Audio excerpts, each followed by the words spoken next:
இதுல வீரமணி இருக்கார் பார்த்தீங்களா, தீக்காவோட வீரமணி. அவர் வந்து சமீபத்துல வந்து ஒரு முக்கியமான ஒரு போராட்டம். அந்த போராட்டத்துல அவர் கலந்துக்கிட்டாரு. அப்ப பத்திரிகையாளர் அவர்ட்ட ஒரு கேள்வி கேட்குறாங்க. சார் வந்து இந்த மாரி வந்து தமிழ்நாட்டுல நெறைய பிரச்சனை போயிட்டுருக்கு. சாதி ரீதியான நெறைய பிரச்சனை போயிட்டுருக்கு. இதுக்கு வந்து உங்கள பார்க்கவே முடிய மாட்டேங்குது. மத்திய அரசுக்கு எதாவது ஒரு பிரச்சனை வந்து நீங்க வந்து ஆக்டிவா இருக்கீங்க. இந்த மாதிரியான பிரச்சனையில் ஈடுபட மாட்டேங்கன்னு கேட்கும்போது, அவருக்கு அவர் பதில் சொல்றாரு. ஒருபோதும் மத்திய அரசு தமிழ்நாட்டை கால் பதிக்க முடியாது. பாஜக தமிழ்நாட்டை கைப்பற்ற முடியாது. அதை நாங்க தடுத்து நிறுத்துவோங்கிற. கேட்ட கேள்வி என்ன? இவர் சொன்ன பதில் என்ன? அது என்ட்ட அந்த ஒரு விஷயம் கூட இருக்கு. நான் வேணா அத கூட ப்ளே பண்ணி காட்டுறேன்.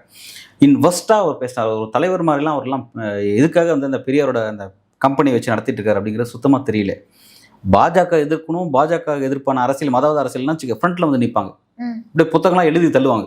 நோட்டீஸ் கட்டுரைகளை எழுதி தள்ளுவாங்க. அப்படியே பார்த்தீங்கன்னா அது வந்து ஆகச்சிறந்த அறிவு களஞ்சியமா இருப்பாங்க.